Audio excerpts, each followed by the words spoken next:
And if you thought the message coming from the White House and from my Democratic colleagues in response to all this was jumbled before, prepare yourself for something even more chaotic in the days to come.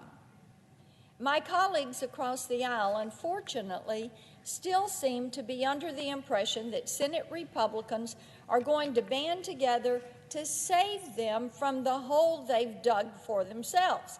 They think we're going to endorse fiscal policy so destructive that many experts who are normally friendly to the White House have refused to support these ideas, and with good reason. They're a socialist government control agenda. We've been down this road before, Madam President. So my Democratic colleagues know that going through the motions of bipartisanship isn't going to be enough, because we went through this months ago with the debt ceiling and on the matter of funding the government. We would have settled all of these issues months ago if the majority had their priorities in line and if they could articulate clearly to the American people what the priorities are, what the problems are, what the challenges are, and bring forward solutions the American people look at and say, yeah, that makes sense. But that is not what they have done and what they continue to do.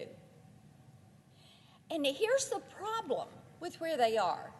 The priorities of the Democratic Party are not the priorities of the American people. Out in the real world, inflation is a problem. Spending and debt, all of that means something.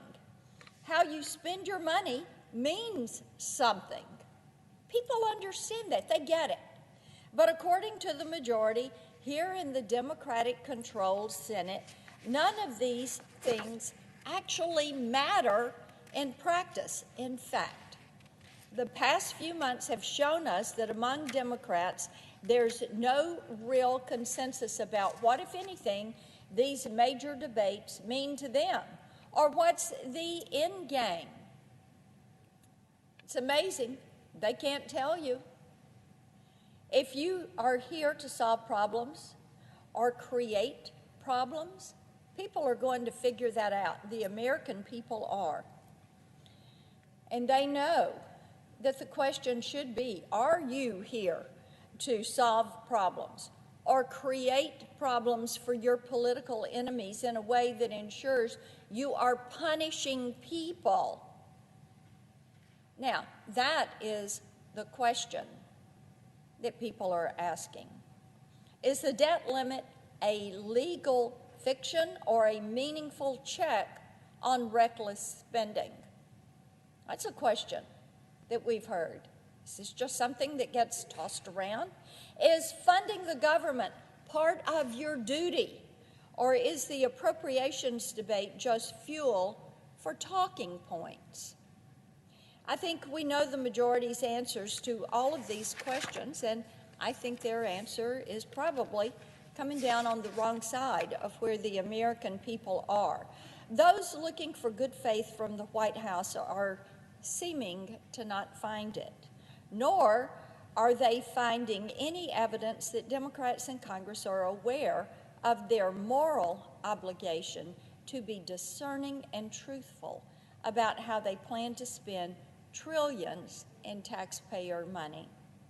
And there's a reason that the Democrats lied about the cost associated with their massive social spending bill, which reflects the priorities of liberal leftist activists rather than the priorities of the American people.